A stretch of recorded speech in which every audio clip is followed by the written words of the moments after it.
Assalamualaikum warahmatullahi wabarakatuh. Perkenalkan nama saya Cidil Delari Faru, perwakilan dari kelompok 1, kelas 1971.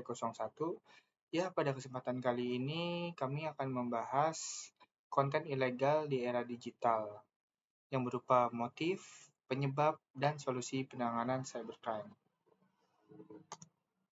Ya, kelompok kami beranggotakan saya sendiri, Cidil Delari Faru, ada Alfia Zahra, Gusti Syafar Badruzaman, Muhammad Harditya Ainuddin, dan Cahyadi Anugrah Maulana. Perkenalkan, nama saya Alfia Zahra. Selanjutnya, saya akan menjelaskan pendahuluan dari konten ilegal di era digital. Kemajuan teknologi yang terus berkembang pesat telah menjadikan isu pelanggaran hak cipta semakin rumit dan mengkhawatirkan.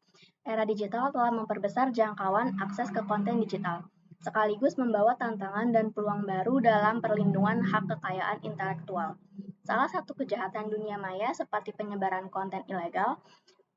Konten ini bisa berupa teks, gambar, video, perangkat lunak, atau jenis media lainnya yang dipublikasikan atau dibagikan secara online dan melanggar hak atau peraturan hukum yang berlaku. Kemudian tinjauan pustaka. Yang pertama ada cybercrime. Cybercrime dalam arti sempit merujuk pada kejahatan yang secara langsung menyerang sistem komputer. Yang kedua ada cyberspace. Cyberspace atau dunia maya adalah platform elektronik dalam jaringan komputer yang memfasilitasi komunikasi online baik secara satu arah maupun dua arah. Assalamualaikum warahmatullahi wabarakatuh. Perkenalkan, saya dengan Cahyadi Anugrah Maulana dengan nomor NIM 19210401. Baik, di sini saya akan menjelaskan konten ilegal. Konten ilegal tindakan kejahatan yang menyebarkan informasi atau data di internet yang tidak benar dan dapat melanggar hukum. Jenis-jenis konten ilegal: konten pornografi, konten perjudian, penghinaan dan pencemaran nama baik, serta konten negatif. Selanjutnya, internet. Internet adalah sebuah jaringan global yang menghubungkan komputer-komputer di seluruh dunia, informasi elektronik, segala jenis data digital seperti tulisan, gambar, atau suara yang bisa dibaca atau didengar melalui perangkat elektronik. Baik, dari saya itu saja. Apabila kurang, mohon maaf sebelumnya. Wabillahi taufiq walhidayah. Wassalamualaikum warahmatullahi wabarakatuh. Perkenalkan, saya Gusti Syafar Badruzaman akan melanjutkan penjelasan. Uh, baik, di sini saya akan menjelaskan tentang metodologi penelitian. Penelitian ini menggunakan pendekatan kualitatif dengan metode deskriptif. Data dikumpulkan melalui kajian literatur, wawancara mendalam, dan observasi partisipatif. Kajian literatur mencakup analis undang-undang terkait, kemudian artikel ilmiah, dan laporan kasus kejahatan siber. Wawancara dilakukan dengan pakar hukum, praktisi teknologi informasi, dan aparat penegak hukum untuk memahami lebih dalam motif penyebab dan solusi penanganan konten ilegal di dunia maya. Observasi partisipatif dilakukan dengan mengamati platform media sosial dan situs web yang terindikasi menyebarkan konten ilegal.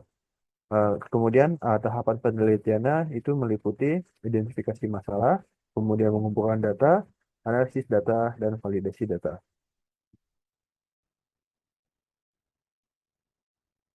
Selanjutnya hasil dan pembahasan. Isu konten ilegal pada media sosial. Sangat banyak sekali jenis konten ilegal ditemukan di media sosial, termasuk seperti konten pornografi, yang ini jelas-jelas melanggar norma kesusilaan dan hukum, terutama UU ITE pasal 27 ayat 1. Kemudian konten perjudian.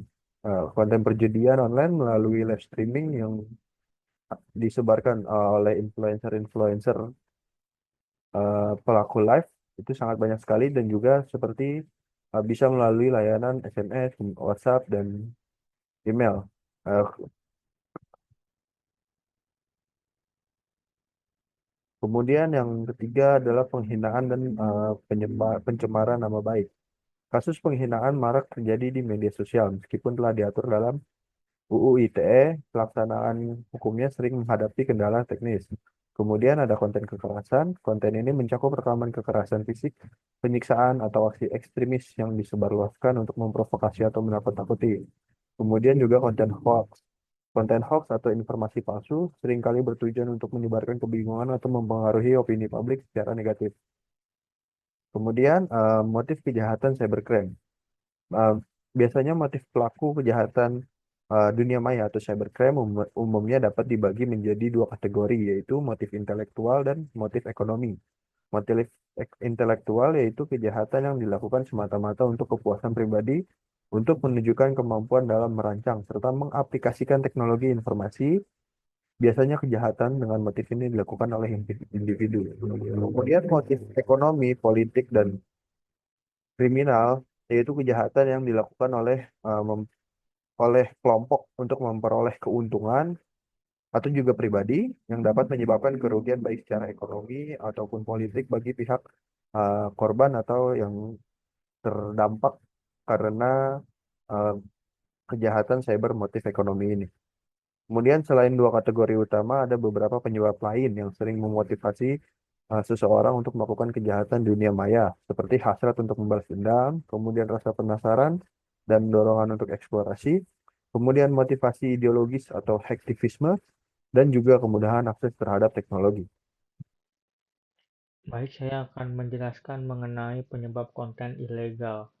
Nama saya Muhammad Karditya Enudin dengan NIM 1921072. Penyebab konten ilegal pertama adalah kesejahteraan masyarakatnya tidak diperhatikan.